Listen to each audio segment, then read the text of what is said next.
to the commissioners and staff. My name is Ronald Miller. I represent the Lebanon County Firefighters Association, and I'm here this morning to present a monthly update on the construction of the burn building, which is supported greatly by the Lebanon County. And saying no more, I will give you a written report. There are 4 copies here, one for you, one for each of the commissioners. You can review as I give you a little verbiage as we start.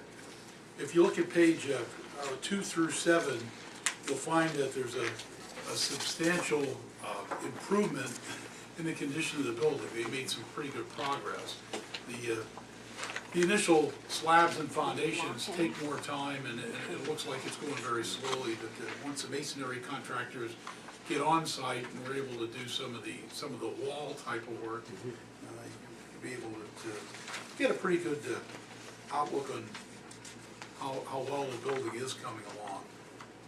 As noted in the past, in last month's report, some of the defects are still on to be repaired, not because they were ignored, but because the concrete had a cure, and then they had to apply the epoxy coatings to substantiate the repair. And there are a couple of very minor new issues that are shown on page 6,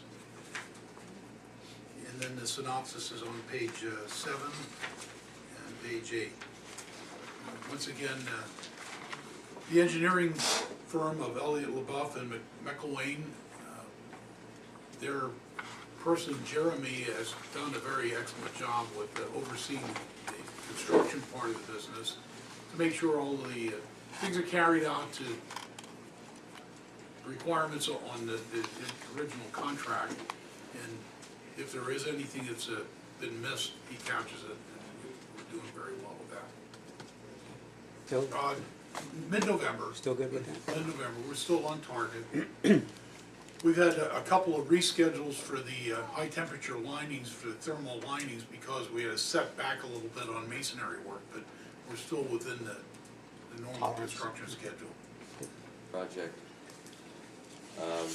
Received request for reimbursement in the amount of $55,631.25.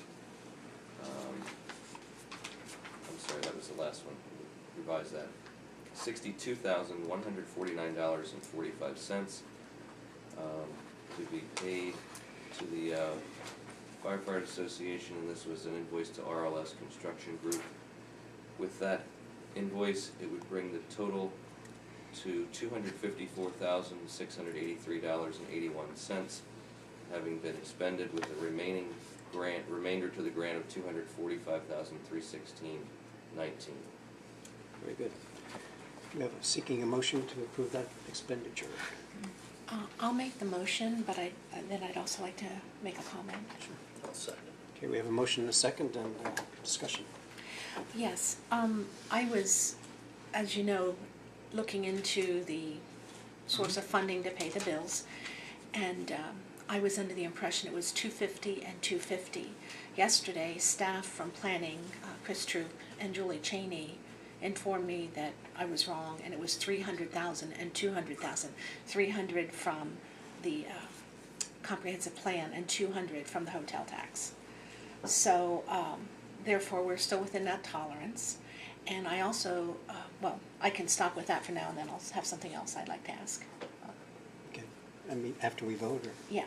Okay. Any further discussion?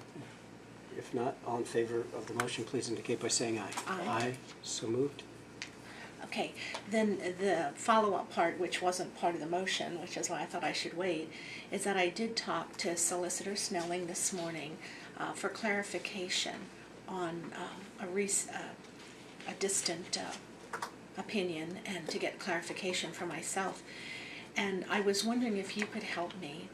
Prior to the school being closed, would you be able to provide who came to that facility for training? You know, which fire companies used it? Were they local? Were they out of state or out of county? Or I'm looking to get numbers of people using the facility. Sure. And where they're from. I can do that, I don't have it I at don't my expect it disposal at the today. moment, but. I don't expect it today. We're within the tolerance based on what staff Sure. told me yesterday. But before we get to that 300,000, I would really like to see the numbers, because as the law states, that the cost must be significantly from tourism.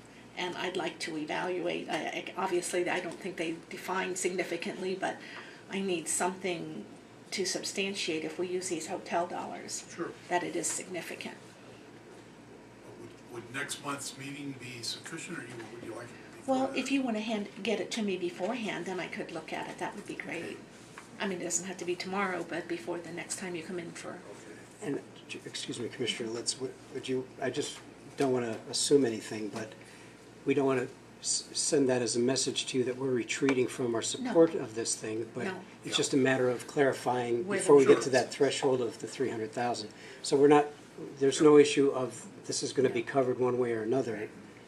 It's just, we want to be sure we're doing the right thing, and Yes. and Sure. Commissioner Litz's I concur. due diligence. Okay. I concur that we want to fund the school, but we want to do it the right way.